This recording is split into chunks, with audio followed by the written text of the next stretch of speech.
Welcome to a brand new episode of the Marketing Business Wealth Podcast. I'm your host, Aaron Witnish. Today's conversation is around building a personal brand.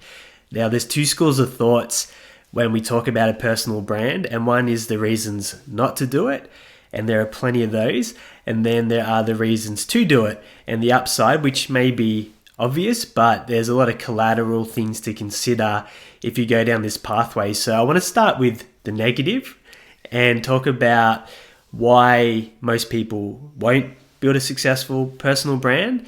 And the very first thing is the minute that you put your name face out there, you're open to judgment, you're open to people projecting themselves onto you, you're open to receiving feedback. And in an online world where people can hide behind avatars and fake profile names, that can be a very interesting, confronting experience. And then there's also contending with what your own network, your friends, family, and circle of influence might think, which may have a stronger level of resistance than people that you don't know. So it's contending and pushing through the fear of being seen. The second thing is it's hard to establish a personal brand if you haven't got anything of social notoriety to leverage. You're really starting with a blank canvas and going into a space where people really don't care, and it's a lot of work to get to the point where you are getting people's attention. And I can speak to this right now because we're going through the path of reestablishing a personal brand. And if we rewind back to 2015, we were quite aggressive, or I was quite aggressive on social media. We had a show on Grant Cardone TV. We were flying all over the world at that time. We were doing podcasts. We were posting several times a day on the Aaron Witnish channels, and it was a lot of work. And after 12 months of showing up at that level, it got to the point where we actually wanted to divert and focus on the businesses and building the companies than the commitment that it takes to build a personal brand. So I've been in the trenches and done it for an extended period of time, and at that point I wanted to pull back and focus more on the business assets. But 7 years later, understanding the vision and the impact and what I want to create moving forward for my family and for my son, if we can put in 5, even 10 years of building a personal brand, which is arguably what it's going to take to start having any sort of real impact, that aligns with the vision, and the reward, if it's successful, certainly seems worth it. And at the very least level, I feel ready to teach and share a message and make that contribution. So there's that side of it too. But having gone through the initial period of doing that all the way back in 2015 and getting some traction, you get to experience exactly what it takes to, or the work that's required, not just a time investment, but there's a financial investment.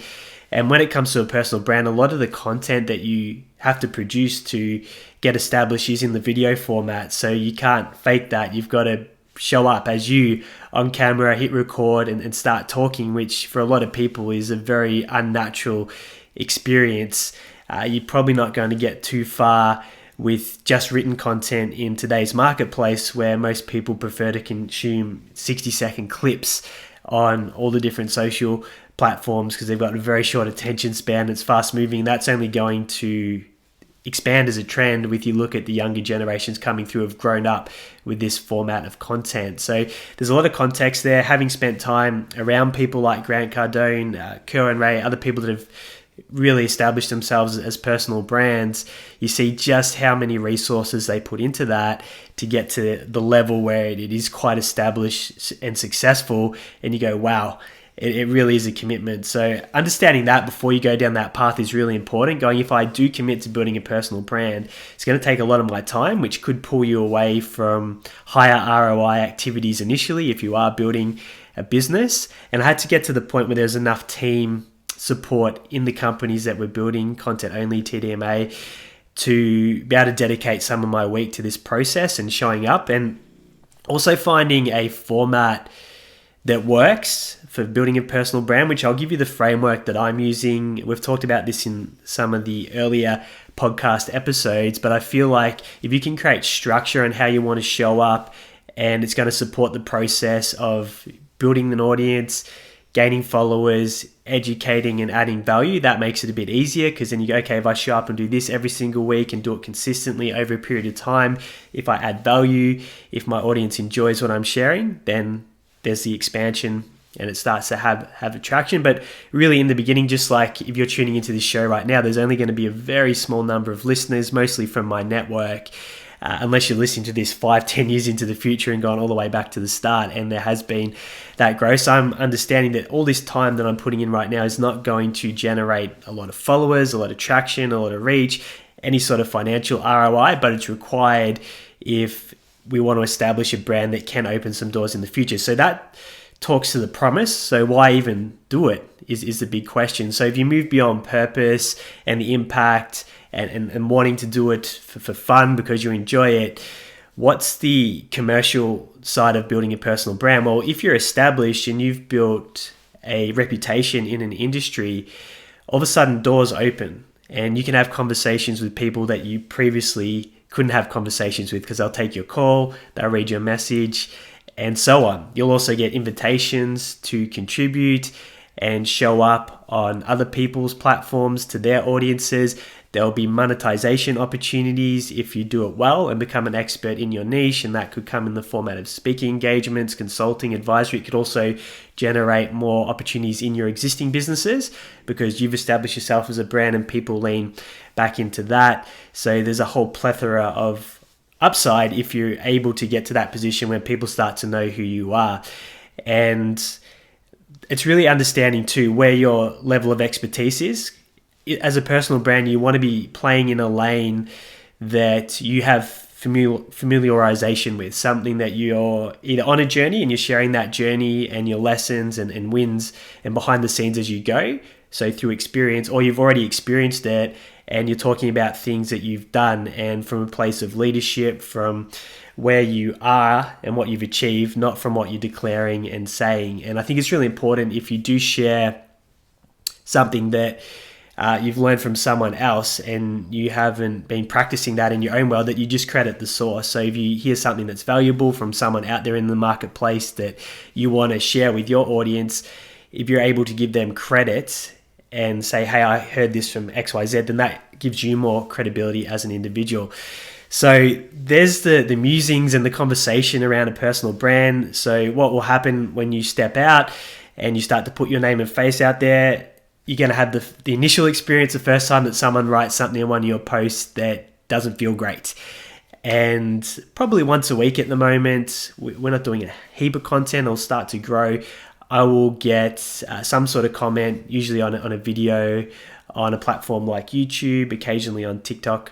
And the comment will be something that they probably wouldn't say to your face or to my face if we were standing next to each other.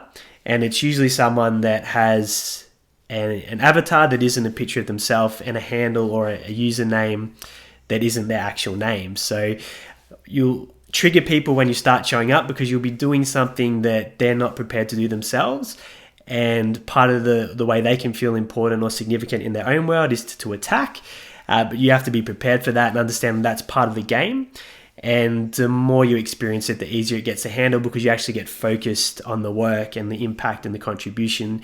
And I found the best way to respond when that does happen is you either be really kind and really nice because you understand that they're probably coming from a place of pain themselves to want to say those things about someone. Or number two, you can block, delete, and ignore, whichever strategy works best for you. But ultimately, when that does happen, understand that you're starting to get attention. You're starting to get reach and you're starting to have an impact. If someone has taken the time to engage with content that you've put online, that means you've achieved either attraction or repulsion. So if someone's saying something negative, you've repelled them, which is a great result because you've taken a stance or you've shared something that they've distinguished themselves as not someone that should be in your audience or a follower.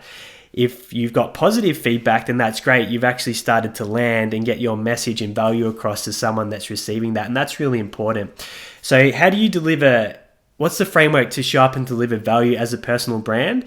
So the way that I'm structuring it, essentially restarting from scratch in the last few months, is using this podcast as a foundationary platform to show up each month and share value and to share ideas, all from a place of experience. So I'm either doing this in my own world, I've already done that. And if you've listened to earlier episodes, we've built 2 profitable companies. One was started over 12 and a half years ago.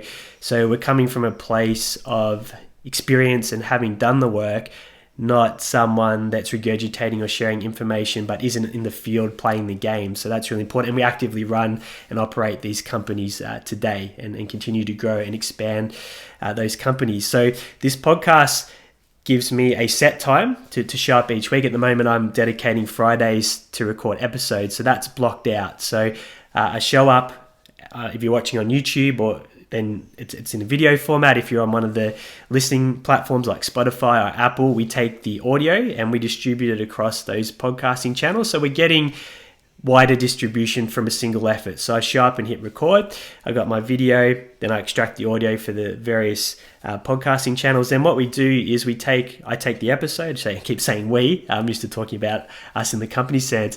I take the video and we might cut 5 or 6 videos that are less than 60 seconds from each episode, and they will be reels for Instagram, shorts for YouTube and TikTok videos, and also reels on Meta or Facebook as well. So we get those smaller grabs of micro content that are engaging, they're short and sharp, and it's also how a lot of the marketplace likes to receive content at the moment. So we're ticking those boxes. We've got the long form content in the YouTube video of the podcast episode, and also the audio going out onto those various platforms, which has a good evergreen component to it. So people will be able to find these episodes into the future through the podcasting platforms, through YouTube. So we've got some search engine outcomes coming as we start to build an audience and get more engagement, more traction with the videos, but that's going to take a lot of time. We also get each episode transcribed into text, and from that we can extract written content. I can extract written content and write posts to go out across social as well. So we're hitting up all those different forms of content. So if I was going to start a personal brand from scratch or advise you how to do it, I'd say start with a podcast in your niche and subject matter of expertise. Where can you add the most value? Where can you talk from experience? Where are you actively playing in a space that you can relate and connect and share real life problems, real life wins with the listeners that they'll understand, and show up in the podcasting format. Now, you don't have to do long episodes. They can be 15, 20 minutes, even less than that. And just start with one a week and block out a few hours where you're going to go and record. So to do this process right now, it's just a software called Camtasia.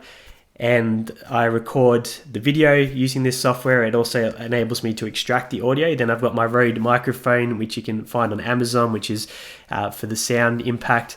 And then from there, I've got the recordings and I've captured that part of the media process. And then once we've got the video files, we use Camtasia to cut them down into shorter clips.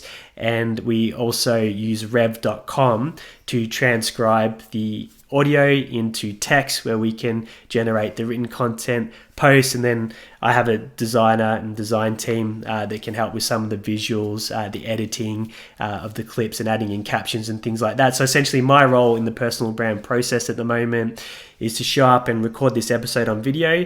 The team then does the rest. I might do some of the written posts, take some of the text and put it into written format. So my current dedication to this personal brand journey is about half a day a week, and then a little bit of time each day to get the content out onto the various platforms where we're distributing. So that would be the framework I'd suggest. Start with a podcast in your area of expertise. It makes a really easy strategy to show up each week and start producing content. You can start to layer in more as you go. You get confident, you build your muscle, you get more confident recording, and understand you're going to get better, and also your skill set and your expertise is going to expand. So I know, looking back on these episodes in the future, I'm going to say I can't believe I said that. Look at the quality and all those things compared to where it is now, and that's part of the evolution. And it's great for people to be able to see that as well. If you go back to anyone that's successful and build a personal brand of notoriety, go all the way back to where they started and have a look and see how that journey has unfolded.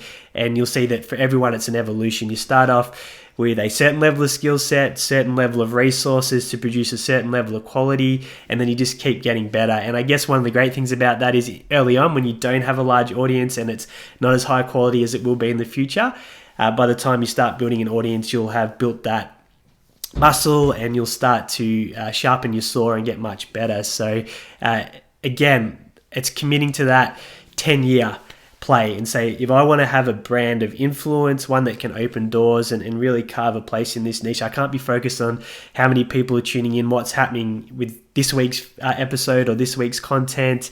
I have to look to that 10-year plan. If I show up consistently every single week over 10 years, I'm going to have a lot of content, a lot of value distributed, all from experience across all these different mediums and places, and that should have a level of impact and take me further than where I'm sitting right now. And that's the frame you want to take if you want to go down this path. Now, again, I'll reiterate why not to do it. So you've got the time, the financial investment, the many years it's going to take to be successful in most cases. You've got to deal with stepping out, being seen, feedback, people's judgment and perception, all that's there, and not getting much return or ROI or instant gratification early on. A lot of work, a lot of effort for not much return. So if you're not prepared to play the long game, then maybe the personal brand path isn't the best route. Just stick to building the company and the business brands, which I feel is easier to do because the business provides credibility in itself. If you're just showing up as someone that doesn't have any notoriety or significant wins to leverage, then you have to build it up through value and sharing interesting conversations and ideas that people want to keep tuning into. And as I said, that can take a long time to establish. But then, of course, going back to the reward, if you're successful at building a personal brand, it's going to open up doors. You're going to get opportunities that you couldn't get prior to having that name. There's going to be a monetization and commercial element to that people can't take away from you if you have a strong personal brand. There's the impact. You'll leave a lovely digital trail of your journey, so forth, for your future generations in your family line, where they can look back and see what you got up to and everything that went on.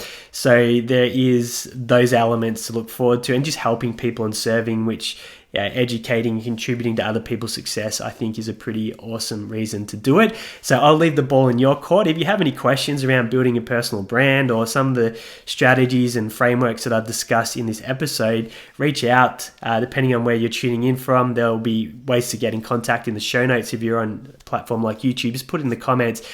And if you're not following the show yet, please do. We really appreciate it if you can leave a review. That would be amazing. As you know, we're in the early days of building this personal brand up. It's going to take a long time, so all that just helps get a little bit more reach if we're getting positive reviews and engagement. So subscribe or follow wherever you are.